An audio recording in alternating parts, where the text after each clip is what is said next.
Olá pessoal, nessa videoaula a gente vai falar sobre cisalhamento.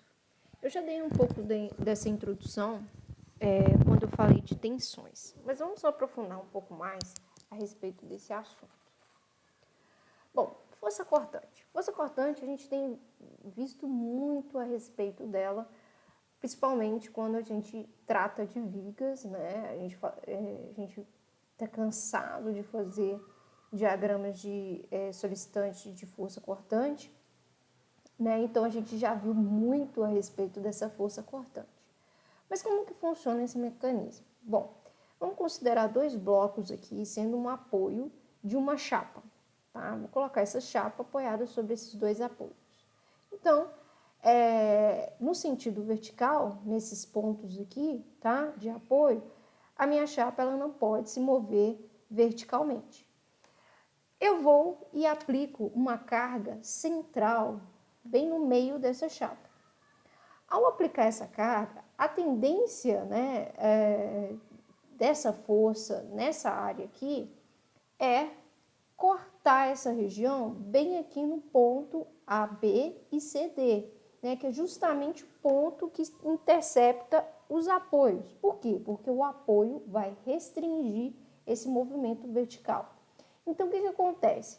A tendência que essa força faz nessa chapa, nessa seção destacada em vermelho, é deslocá-la para baixo, fatiá-la. Então, por isso que se dá o nome de força cortante, tá? E, ao fazer isso, a gente provoca duas forças, né, opostas, né, obviamente, a essa força F, né, que é uma força interna de cortante, né? Então, internamente, eu tenho essas forças opostas, né, impedindo esse corte dessa seção, tá? Então, nessa área aqui, ó, nessa seção transversal, eu tenho a atuação dessa força e, consequentemente, eu vou ter, né, atuação da tensão cisalhante média, tá? Então, aqui eu trouxe o recorte, né, daquela seção, tá? Então, aqui está a representação dessas forças cortantes V internas, tá? Resultante da seção, né? É justamente aquela força que a gente obtém na construção do diagrama, tá? E nós temos aqui, né, ao lado, a distribuição da tensão, tá? E a tensão aqui, ela vai ser representada por uma letra grega chamada de tau. Então, nós vamos ter um tau médio que vai ser igual a essa força cortante interna, né, obtida para essa seção, dividido pela área da seção transversal.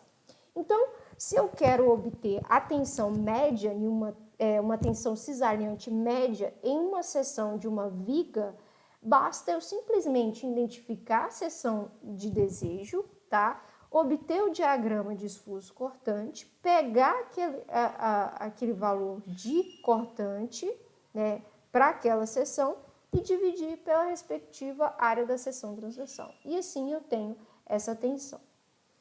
Bom, e o cisalhamento puro? O cisalhamento puro é quando ocorre naquela seção apenas a atuação da tensão cisalhante. Como assim? Na viga, a gente viu que além do diagrama de esforço cortante, a gente tinha um diagrama de momento fletor. Isso significa que na viga não ocorre apenas o cisalhamento, ocorre também o momento fletor, que a gente vai ver futuramente, que vai provocar tensões normais de compressão e tração. Então, em uma viga, eu tenho tensão cisalhante e tensão normal atuando dentro dela. Ou seja, isso não é um cisalhamento puro. Para ser um cisalhamento puro, eu preciso que apenas ocorra naquela seção o cisalhamento, somente ele.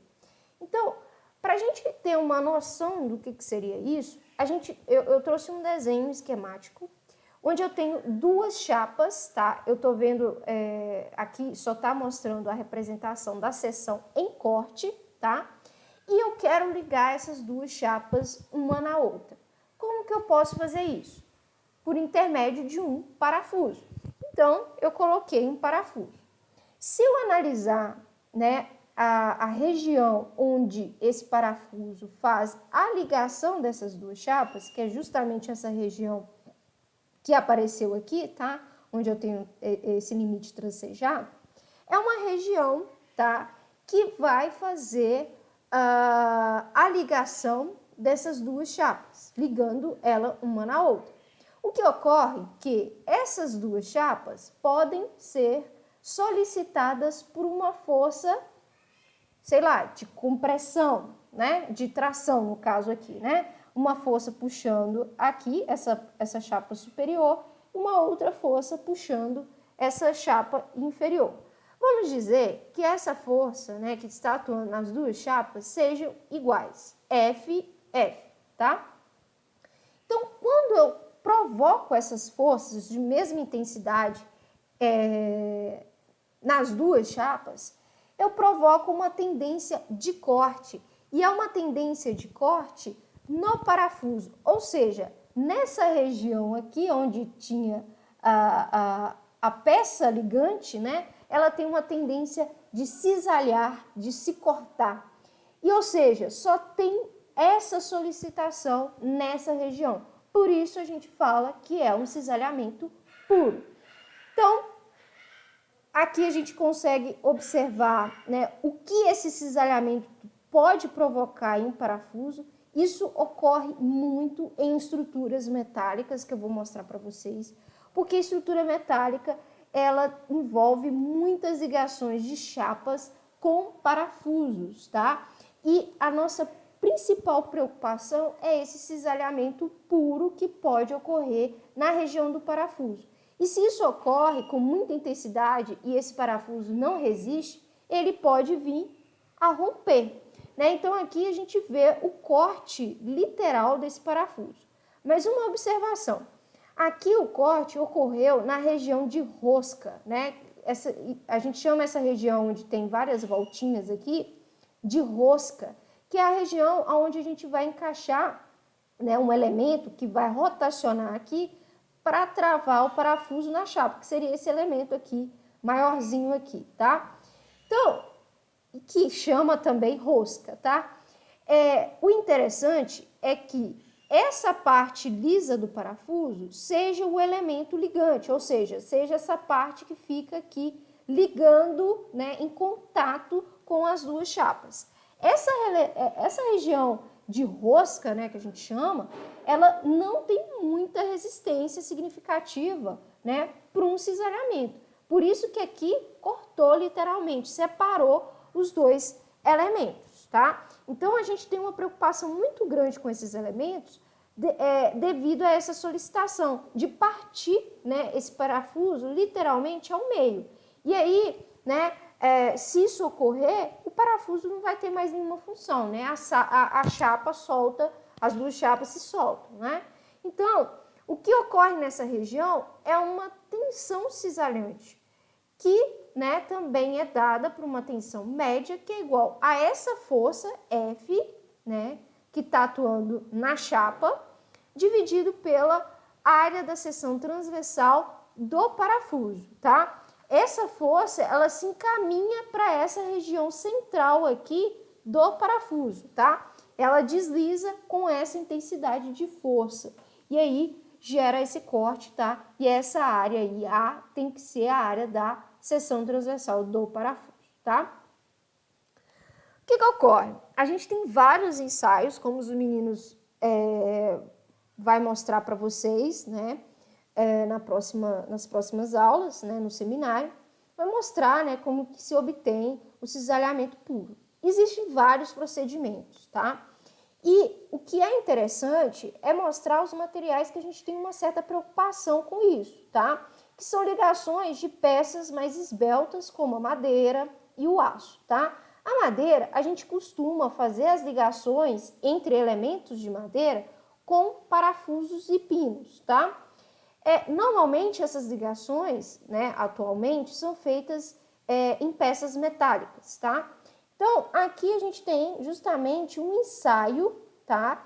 Onde a gente provoca uma compressão, né, nessa placa aqui, tá vendo? Eu tenho duas chapas aqui, né, e eu tenho um elemento interno aqui. Então, eu estou fazendo a ligação desses 3 elementos com o parafuso, tá?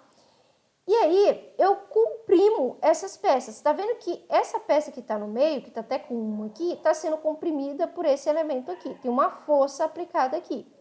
E aí, ao comprimir, essas aqui também são comprimidas, tá?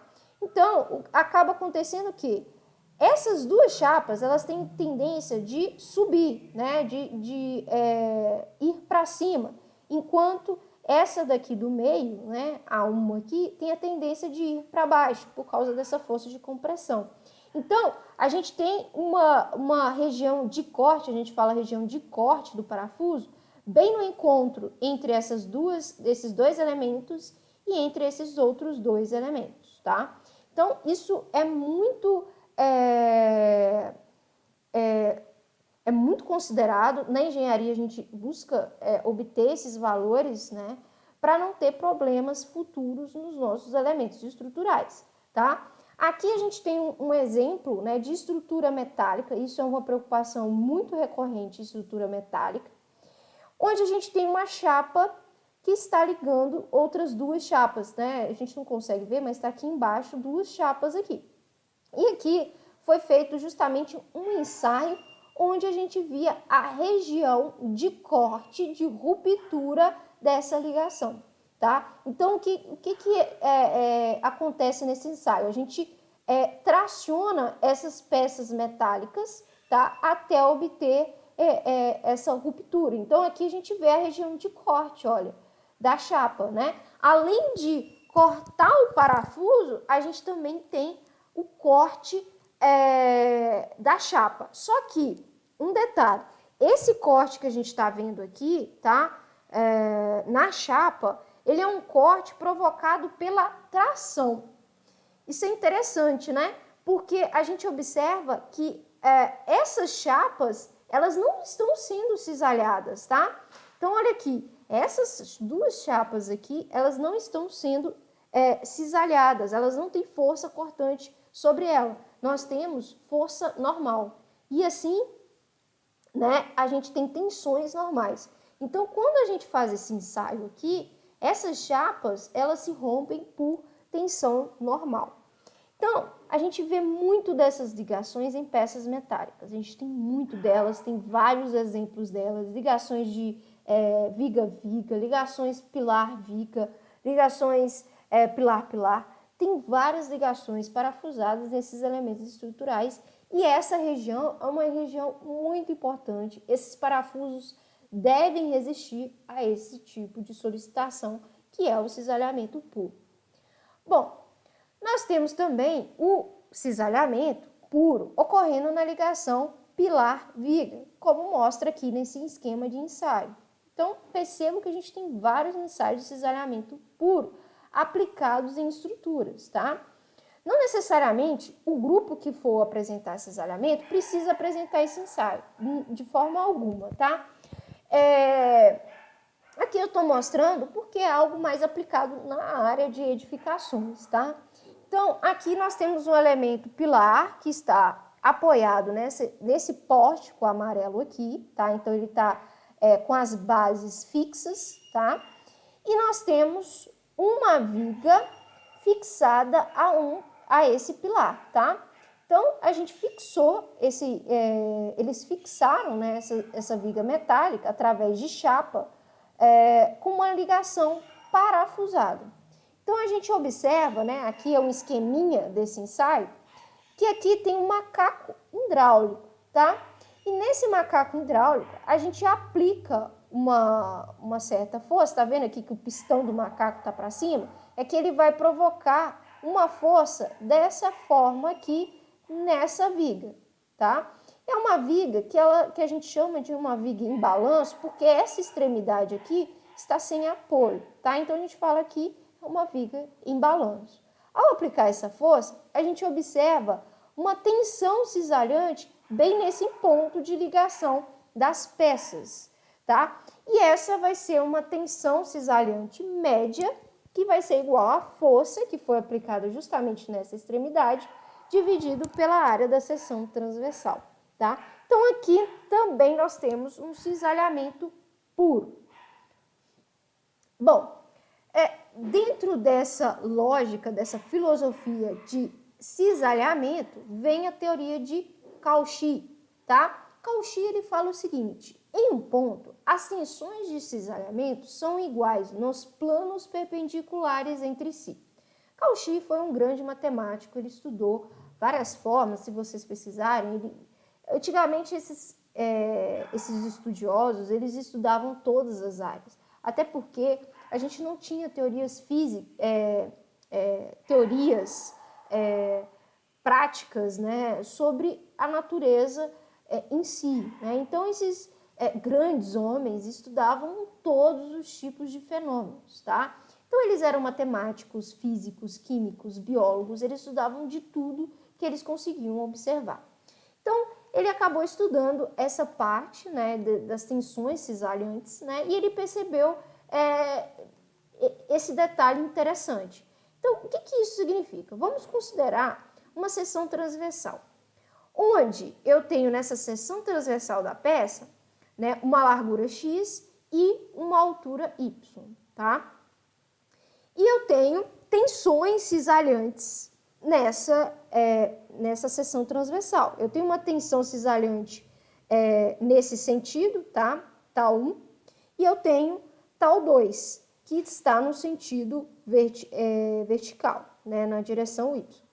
E tal 1 está na direção x. Se a gente for analisar, né, a tensão nesse ponto, ele diz que a tensão em um ponto, né, ele diz que essas tensões que são perpendiculares, ou seja, tal 2 deve ser igual a tal 1, tá? Em um ponto, que seria, vou dizer que esse vértice da minha seção retangular. Então, ele diz que tal 1 tem que ser igual a tal 2. Será? Bom, vamos ver essa seção em perspectiva. Então, aqui a gente tem uma barra, tá?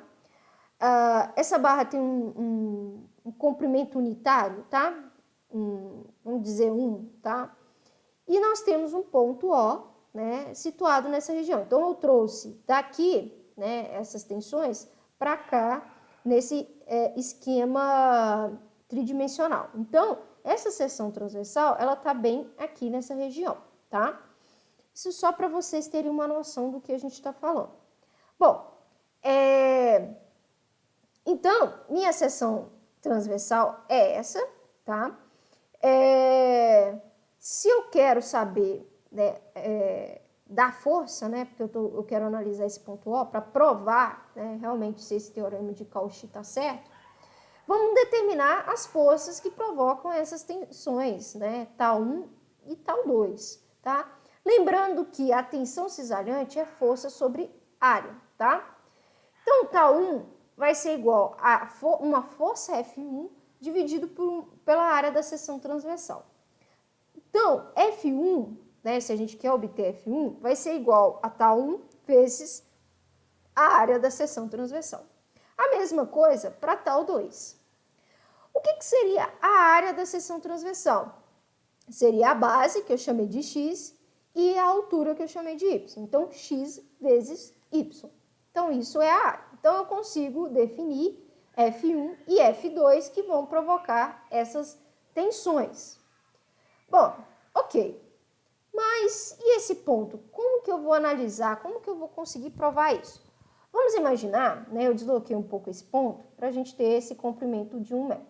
Bom, vamos dizer que esse ponto está aqui nesse vértice aqui, tá? E eu tenho esse pedaço da minha peça, que eu estou analisando uma tensão cisalhante, tá? Então, aqui eu tenho as tensões cisalhantes, tal 2, tal 1, como a gente viu na figura anterior, tá? E a gente tem aqui a representação, tá?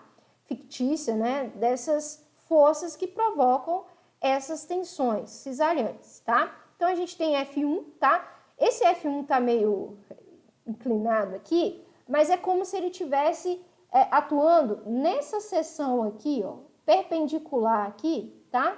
A essa linha aqui, tá? É como se estivesse entrando aqui dentro desse retângulo aqui, tá? E F2 está bem aqui, né, atuando perpendicular também ao eixo da estrutura, mas por cima, tá? Como a gente viu nas vigas, tá? Aquelas forças verticais, tá? Aqui é uma força, digamos, que está atuando no Z, né, digamos assim. Bom,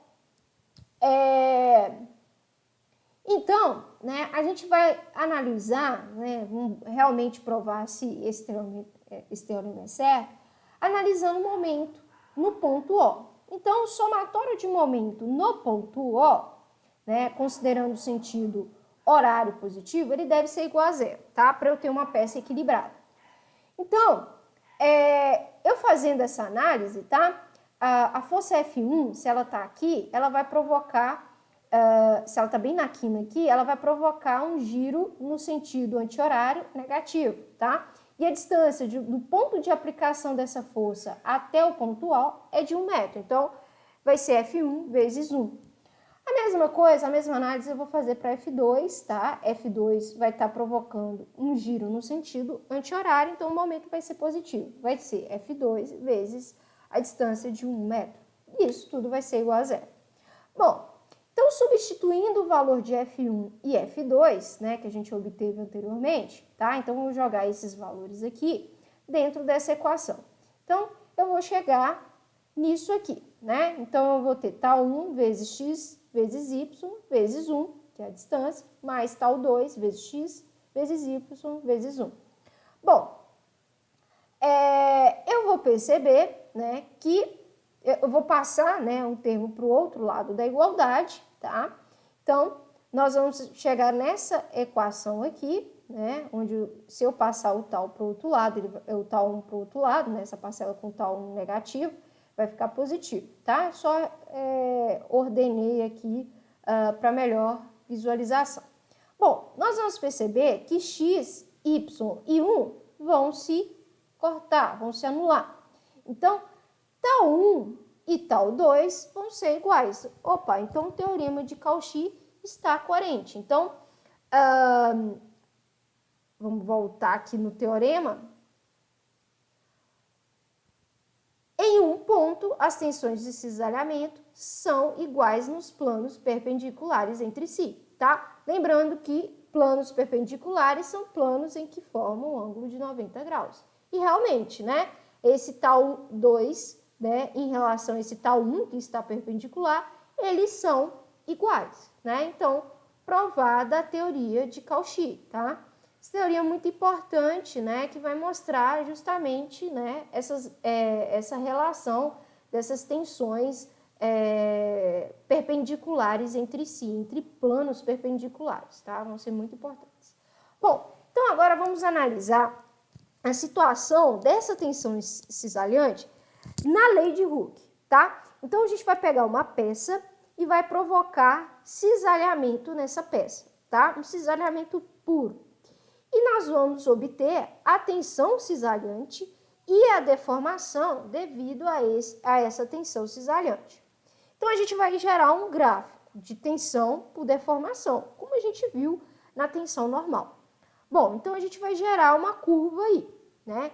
E a gente vai observar o mesmo padrão que a gente observou na lei de Hooke. Vai existir uma região onde irá existir uma proporcionalidade entre a tensão e a deformação.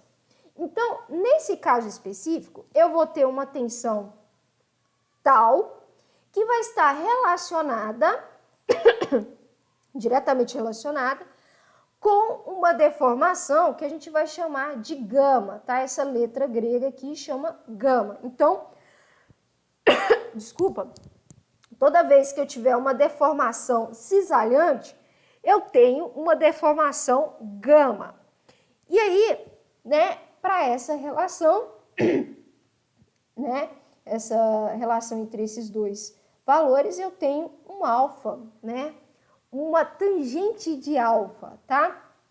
Bom, mas vamos entender antes de mais nada, como seria essa deformação de um elemento cisalhado.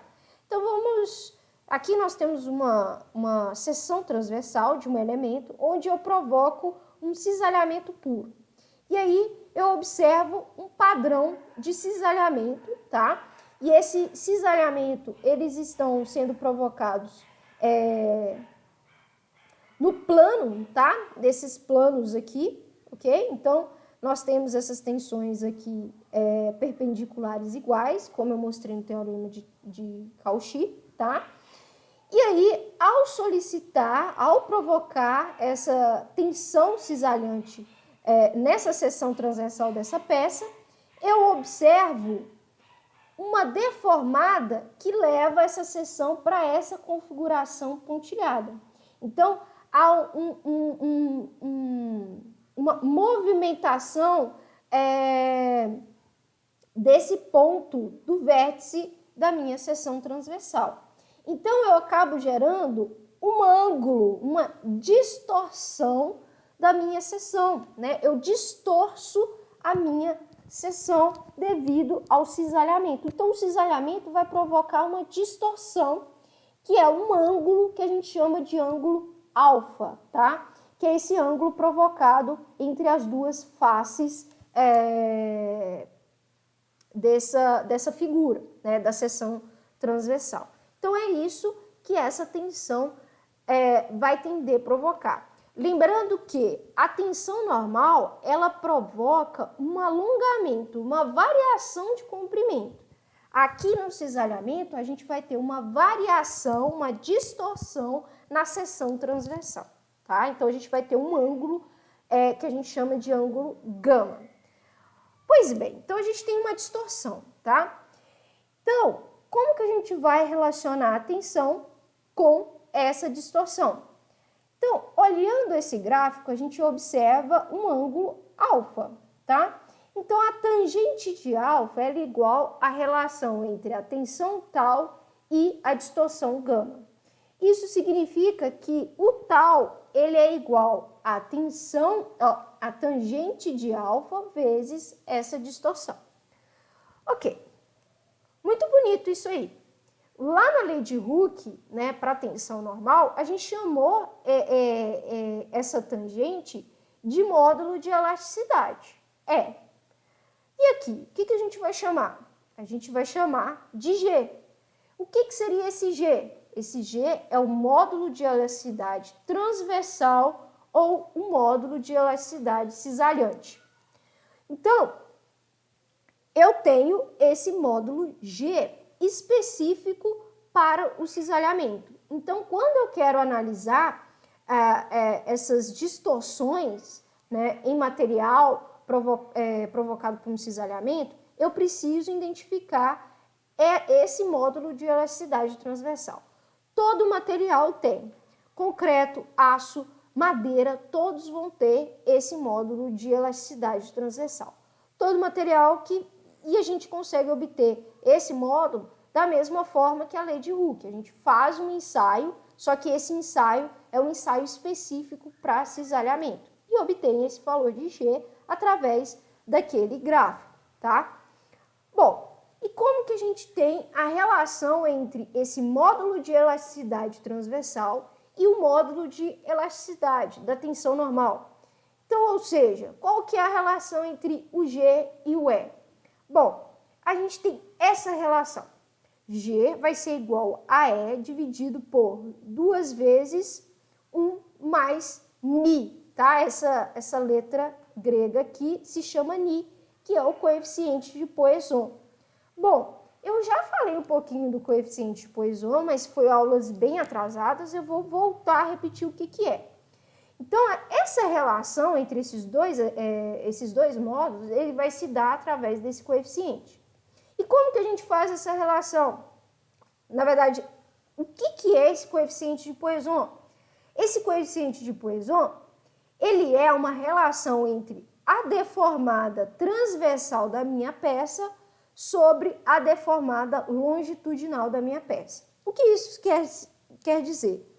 Que ao comprimir ou tracionar a peça, ou seja, mesmo que um elemento esteja solicitado a uma força normal, irá existir uma força de relação de de cisalhamento, de cortante, tá? Então, quando minha peça é comprimida ou tracionada, eu tenho, além da variação longitudinal, que é uma variação considerável, eu tenho também, mesmo que for muito pouco, uma variação lateral ou transversal. Ou seja, quando eu comprimo uma peça, né, ela tem a tendência de se encher, né, de se expandir, porque eu estou reduzindo o seu comprimento. E aquela massa, ela não é perdida, né? Se eu tenho um comprimento, sei lá, de 10, se eu comprimir e ela se tornou 9, aonde que foi parar aquele 1 centímetros? Digamos assim, digamos que essa peça seja de 10 centímetros, né? Se ela passou para 9 centímetros, aonde foi parar aquele 1 centímetros? Ele não se perdeu, ele foi para a lateral da minha peça, ou seja, ele se expandiu lateralmente, transversalmente. E esse coeficiente de Poisson, ele vai medir justamente isso, essa relação entre a deformada transversal e a deformada longitudinal. Então, cada material tem um coeficiente de Poisson. Então, no próprio ensaio, né, de compressão, né, por exemplo, o ensaio de compressão do concreto, eu consigo obter essa relação, né? Eu posso medir essa deformação transversal e a longitudinal e obter essa relação, tá? Então, essa é a relação entre esses dois módulos. Bom, na próxima aula, né, a gente tem as apresentações dos seminários. Eu vou fazer um reforço dessas apresentações em videoaula e vou fazer também, né, para reforçar esse conceito de cisalhamento, algumas atividades de aplicação desses conceitos. Então, até a próxima aula.